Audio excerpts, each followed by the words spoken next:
রাদিয়ার মা রান্নার কাজে ব্যস্ত। আসসালামু আলাইকুম মা, আজকে তুমি কি রান্না করছো? ওয়ালাইকুম আসসালাম রাদিয়া জান্নাত, আজকে আমি তোমার পছন্দের গরুর মাংস রান্না করেছি। হুম, আজকের মাংসটা অনেক মজা হবে। পুরো বাড়িতে এই মাংস রান্নার ঘ্রাণ ছড়িয়ে পড়েছে। তাই নাকি? তাহলে তো আজকে আমার রাদিয়া মামুনির খুব দ্রুতই খিদে পেয়ে যাবে। হ্যাঁ মা, আজকে আমি মন ভরে গরুর মাংস দিয়ে ভাত খাবো। আচ্ছা, খাবে। আমি এখন একটু পাশের বাসায় যাব, আমার রান্না শেষ। মা, তুমি পাশের বাসায় কেন যাবে? তুমি আর আমি একসাথে সালাদ শেষ করে তারপর খাবার খেতে চেয়েছিলাম। হ্যাঁ, খাবে। আমি যাব আর আসব।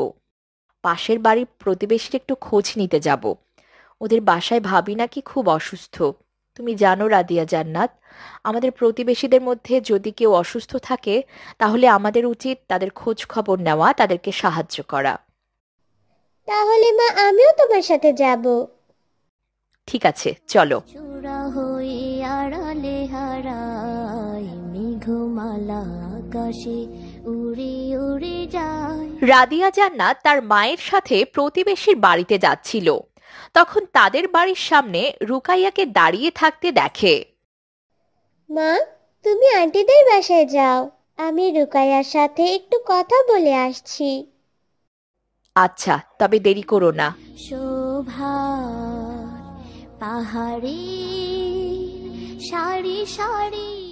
আহ, মনে হচ্ছে আশেপাশে কারো বাসায় কষিয়ে গরুর মাংস রান্না হচ্ছে। চারিদিকে তার সুঘ্রাণ ছড়িয়ে পড়েছে। আজকে আমরা গরিব বলে একটু মাংস খেতে পারি না। মাংস কি, মাংসের ঝোলও আমাদের রিজিকে জোটে না। তবে রুকাইয়ার গরুর মাংস খেতে মন চাইছে। আসসালামু আলাইকুম রুকাইয়া, এখানে একা একা দাঁড়িয়ে দাঁড়িয়ে কি করছো? ওয়ালাইকুম আসসালাম রাধিয়া জান্নাত, তুমি কখন এলে? আমি তো মাত্র এলাম। ইস, আমার কথা আবার কোনোভাবে রাধিয়া জান্নাত শুনে ফেললো না তো? হয় খোদা, ও আমাকে কি মনে করবে।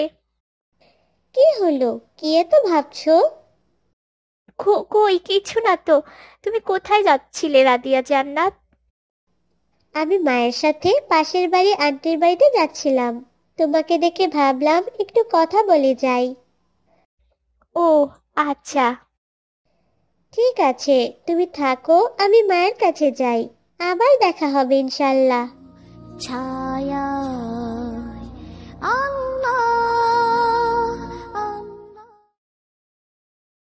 রাদিয়া জান্নাত, তুমি দ্রুত অজু করে এসো। সালাত আদায় করে তারপর আমরা খাবার খাবো। আচ্ছা মা, আমি তোমাকে একটা কথা বলতে চাই। কি কথা রাদিয়া জান্নাত? মা, আমি দেখলাম রোকায়া রাস্তায় দাঁড়িয়ে দাঁড়িয়ে আমাদের বাড়ির মাংস রান্নার ঘ্রাণ অনুভব করছে। আমার মনে হয় ওরও মাংস খেতে খুব ইচ্ছে করছে। তুমি এই কথা আমাকে আগে বলবে না রাদিয়া জান্নাত? আমাদের উচিত ওকেও একটু তরকারি দেওয়া, কারণ ও আমাদের আশপাশের প্রতিবেশী। আমাদের প্রিয় নবী হজরত মুহাম্মদ সাল্লাল্লাহু আলাইহি ওয়াসাল্লাম বলেছেন, তোমরা যদি সুস্বাদু কোনো খাবার রান্না করো তাহলে সেটা তোমার আশেপাশে প্রতিবেশীর মাঝে কিছুটা হলেই দাও। আর যদি না দিতে পারো তাহলে এমনভাবে রান্না করো যাতে তার সুঘ্রাণ আশেপাশের প্রতিবেশীর মাঝে না ছড়ায়। বাহ, আমাদের ইসলাম কত সুন্দর! আমি ভেবেছিলাম তুমি রাগ করবে মা, তাই তোমাকে বলতে চাইনি। কিন্তু পরে ভাবলাম আমি একবার তোমাকে বলে দেখি তুমি কি বলো।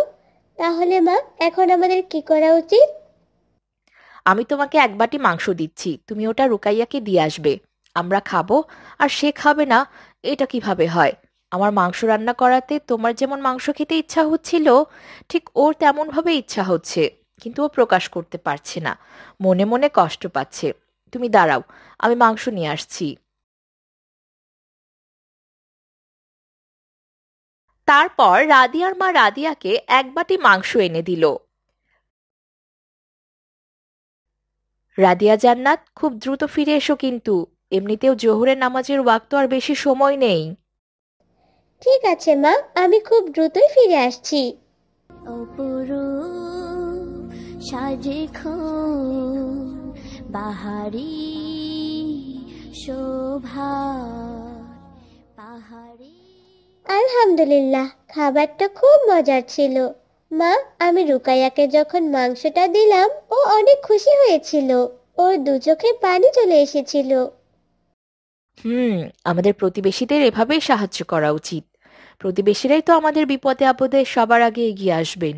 তাই প্রতিবেশীদের সাথে সবসময় সৎ ব্যবহার করতে হবে।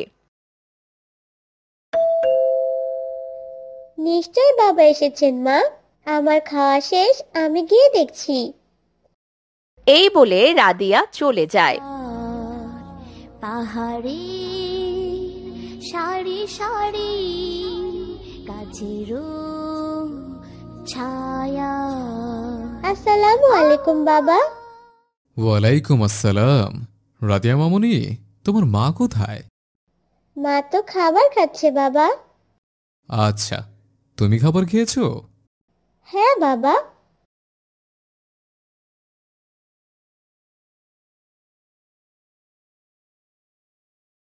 আসসালামু আলাইকুম। তুমি খাবার খাবে না? আমি আর রাদিয়া খেয়ে নিয়েছি।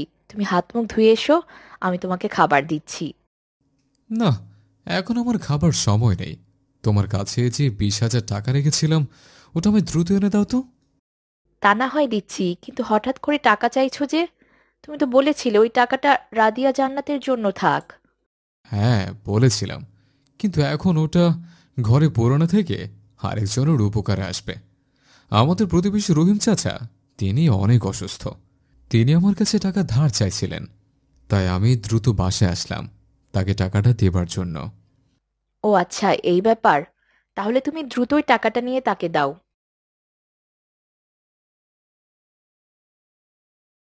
তারপর রাদিয়ার মা টাকাটা এনে রাদিয়ার বাবার হাতে দেয়। অপরূপ সাজে বাহারি। আচ্ছা, আমি গেলাম, ফিরে এসে খাবার খাবো। আল্লাহ হাফেজ। আল্লাহ হাফেজ। মা, এটা তোমরা কি করলে? এতগুলো টাকা ওই পাশের বাড়ির প্রতিবেশীকে দিয়ে দিলে? রাদিয়া মামুনি, এটা প্রতিবেশীর হক। প্রতিবেশীরা যদি কখনো বিপদে পড়ে আরেক প্রতিবেশীর থেকে টাকা চায়, তবে বিনা লাভে আমাদের তাকে অর্থ দিয়ে সাহায্য করা উচিত। আল্লাহ রাব্বুল আলামিন সব প্রতিবেশীদের মাঝে এভাবে সুসম্পর্ক গড়ে তুলুক। আমিন। না, রোজ রোজ এভাবে ময়লা ফেলতে আমার একটুও ভাল লাগে না। এই ময়লাগুলো নিয়ে সেই ডাস্টবিন পর্যন্ত যেতে হবে, তার থেকে ভালো এখানেই ফেলে দেই। আব্দুল্লাহ রাদিয়াদের বাসার সামনে সেই ময়লাগুলো ফেলে দিল। আসসালামু আলাইকুম আব্দুল্লাহ ভাই, এটা আপনি কি করলেন? আপনি আপনার বাসার ময়লা এখানে এনে ফেললেন? আপনি জানেন না আমাদের প্রতিবেশীর ক্ষতি হোক এমন কোনো কাজ আমাদের করা উচিত নয়? হ্যাঁ, তো কি হয়েছে? ছোট মানুষ ছোট মানুষের মতো থাক, এত বড় মানুষকে জ্ঞান দিতে আসিস কেন শুনি? যত সব। আমার যেখানে মন চাইবে আমি সেখানেই ময়লা ফেলবো, এতে কারো সমস্যা হলে এটা আমার দেখার কোনো প্রয়োজন নেই। আপনি আমার সাথে এভাবে কেন কথা বলছেন?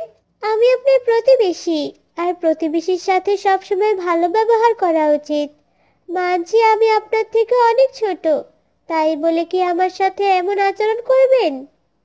হ্যাঁ, করব, কারণ আমার অনেক অর্থ সম্পদ আছে, তাই আমি একাই থাকতে বেশি পছন্দ করি, আর আমার কোনো প্রতিবেশীর সাহায্যের কোনো প্রয়োজন নাই। রাদিয়া জান্নাত আব্দুল্লাহর ব্যবহারে অনেক কষ্ট পেল। কি হয়েছে রাদিয়া জান্নাত? তুমি মন খারাপ করে আছো কেন? মা, ওই আব্দুল্লাহ ভাই আমাদের বাসার সামনে রোজ ময়লা ফেলেন। আমি আজকে ওনাকে বললাম, তাই উনি আমার উপর রাগান্বিত হলেন। বললেন আমাদের সাহায্যের তার কোনো প্রয়োজন নেই। সে কি? আব্দুল্লাহ এটা একদমই ঠিক করেনি। কারণ মানুষের কখন কার সাহায্যের প্রয়োজন হয় তা তো শুধু মহান আল্লাহ রাব্বুল আলামিনই জানেন। তুমি কষ্ট পেও না রাদিয়া। পৃথিবীতে সব মানুষের ব্যবহার এক নয়। তিনি অবশ্যই তার ভুল সঠিক সময়ে বুঝতে পারবেন, ইনশাল্লাহ। কিছুদিন পর রাদিয়া জান্নাত স্কুল থেকে বাসায় ফিরছিল। তখন সে একটা বৃদ্ধ বুড়ির কান্নার আওয়াজ শুনতে পায়। আব্দুল্লাহ ভাইয়ের বাসা থেকে এক বুড়িমার কান্নার আওয়াজ ভেসে আসছে। মনে হয় চাচিমা কোনো বিপদে পড়েছেন, আমাকে তাকে সাহায্য করা উচিত। রাদিয়া জান্নাত দ্রুত সেই বুড়িমার কাছে যায়। এই কি চাচিমা, আপনি পড়ে গেছেন? আপনি ভয় পাবেন না, আমি আপনাকে সাহায্য করছি। পাশব রিনি ঝিনি নূপুর বাজা মা, তোমার এই অবস্থা কিভাবে হলো? আর তোমাকে এই হাসপাতালে কে ভর্তি করালো? আব্দুল্লাহ বাবা, আল্লাহ রব্বুল আলামিনের রহমতে আজকে আমার শেষ রক্ষা হয়েছে। সঠিক সময় যদি রাদিয়া জান্নাত আমাকে না দেখতো তাহলে আমার যে কি হতো। ও ওর মা বাবাকে ডেকে এনেছে আর আমাকে এই হাসপাতালে ভর্তি করেছে। এখন আমার অনেকটা ভালো লাগছে বাবা। রাদিয়া জান্নাত আমার এত বড় উপকার করলো। সেদিন ছোট মেয়েটার সাথে কত খারাপ ব্যবহার করেছিলাম আমি। মা, রাদিয়া জান্নাত কোথায়? মনে হয় বাইরে আছে, এত সময় আমার পাশেই বসেছিল। বাইরে রাদিয়া জান্নাত তার মা বাবার সাথে ছিল। তখন সেখানে আব্দুল্লাহ যায়। রাদিয়া, ছোট বোন আমার, তুমি ঠিকই বলেছিলে। আমাদের প্রতিবেশীর সাথে সবসময় ভালো ব্যবহার করা উচিত আর তাদের সাথে সুসম্পর্ক রাখা উচিত। সেদিন আমি তোমার সাথে এত খারাপ ব্যবহার করার পরেও তুমি আজকে আমার মাকে এভাবে সাহায্য করলে। তুমি আমাকে ক্ষমা করে দাও। আসলে তুমি ঠিকই বলেছিলে, আমাদের বিপদে সবার আগে প্রতিবেশীরাই এগিয়ে আসেন। তাই আমাদের উচিত তাদের সাথে সুসম্পর্ক বজায় রাখা। আব্দুল্লাহ ভাইয়া, আপনি আমার বয়সে অনেক বড়, আমার কাছে এভাবে ক্ষমা চেয়ে আমাকে ছোট করবেন না। আপনি আপনার ভুল বুঝতে পেরেছেন, এটাই অনেক। বাতাসের